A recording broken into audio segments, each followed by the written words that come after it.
And sources from the ground indicating to us that the Bihar BJP minister will not resign.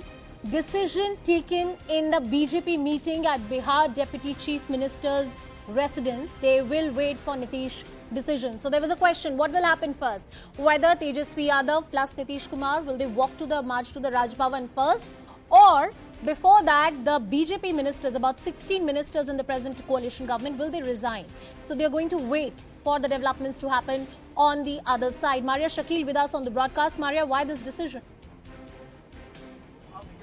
Yes, so the BJP doesn't want to be seen as breaking this alliance. And that is the reason why in that meeting that took place at the Deputy Chief Minister Tarkishore Prasad's residence, it has been decided that the ministers will be waiting for Nitish Kumar to make the next move.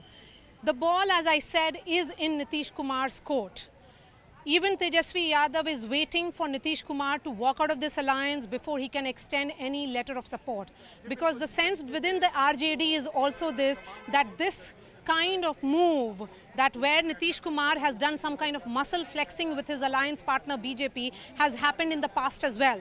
So in that meeting that took place at Tarkishore Prasad's residence, who is the Deputy Chief Minister, there are two Deputy Chief Ministers from the BJP in this alliance government. The decision that has been taken is that they would wait for Nitish Kumar to make his first move. In fact, that decision has also been communicated to the central leadership, because if this alliance were to end, the onus will be put only on Nitish Kumar. He will have to be squarely blamed for walking out of this alliance with the BJP for reasons best known to him. We have been talking about several points of disagreement. We have been talking about several tipping points. But in the last 2 years, the question that was repeatedly asked to Nitish Kumar was that he fought this alliance, that it was the alliance government which fought the elections in 2020. It was the BJP JDU alliance which went to the polls, which went to the people of Bihar and sought a joint mandate. It was a mandate for Prime Minister Narendra Modi and Nitish Kumar jointly. So can Nitish Kumar just walk out of this alliance and then form another government? This is similar to the dilemma that he faced in 2015. When the alliance, in 2017 I would say, because in 2015 it was the alliance of RJD, JDU which won the state. So the question again is that when Nitish Kumar actually walks out of this alliance, what will be the modalities? For the moment, what we can confirm to our viewers is that the BJP has decided to wait and watch. That has been the stand of the BJP for so long. Yes, there has been a meeting of the BJP ministers, 16 in all. A number of them are also not in Patna. It has been decided that they will wait for Nitish Kumar's move. If Nitish Kumar walks out of this alliance, then the onus of breaking the alliance will be with Nitish and squarely on Nitish Kumar. And the optics of it matter a lot. Chandrachurji, coming back to you, sorry I had to interrupt you earlier. The optics of it, how this Gathbandhan, this alliance between the JDU and the BJP breaks off and how a new government is formed, this transition is going to be very, very critical for a party like BJP, because they are going to claim a higher ground and say, look, this is not about ideology, this is only about political convenience of the JDU. Yes, which is what apparently it appears on the face of it.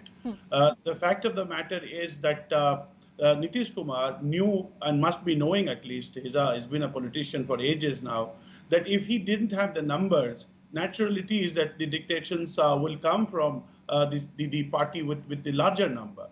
So I think he now understands that the BJP has made inroads into his caste block that he had very deliberately created. The BJP knows it very well. The BJP has would claim at least the support of the forward communities, and naturally the mathematical equations that they must have planned must have been completed by now. So the BJP will only gain by this.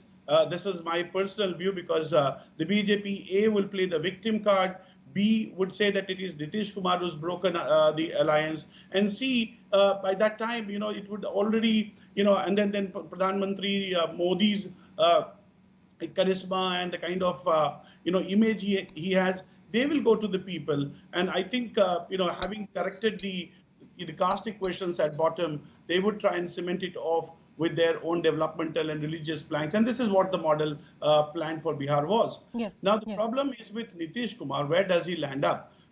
As far as the Congress is concerned, it's only going to gain, because at least that would allow some fresh oxygen to the already kind of situation that it is in. The interesting move would be from the RJD. Would it support the government from outside? Yes, Maria, coming to you. I'm sorry, Chandrachurji, I'm interrupting you. We continue to get all the updates from the ground. Maria, you have something to tell us? Please go ahead. Yes, I'm just going to add a point that is being made by Chandrachur Singh ji. Sure. Bihar is completely driven by politics in terms of caste politics. Caste has been always the driving force as far as the political equations in Bihar is concerned. So yes, if Nitish Kumar were to walk out of this alliance, let's not forget that he represents a caste group which is just 6% in the larger caste numbers of Bihar. So that has been the politics of Nitish Kumar, that somebody who comes from the Kurmi caste, which is a backward caste in Bihar, has been the chief minister for over 17 years. If he were to continue till 2025, then he will be the longest serving chief minister of a Hindi belt state, and with just 6%. So it is the BJP which ensured that it was the bigger caste base. Similarly, it was the RJD which ensured that Nitish Kumar had the bigger caste base because of what RJD brought with them. So that is the reason why I think if this alliance were to actually break, Nitish Kumar may continue as the chief minister, but he will tend to lose more of his party. As far as the JDU is concerned, it will become a weaker force. The gain in this would be the RJD of the RJD and of the BJP. BJP will go on the ground, say that it is Nitish Kumar which has betrayed them, and will emerge as a force before 2024. And so far, the BJP has been extremely careful in ensuring that they do not antagonize Nitish in seeing to be expanding its footprints. That sharam, as we say in politics, that aankhon ki sharam would be gone completely. Maria,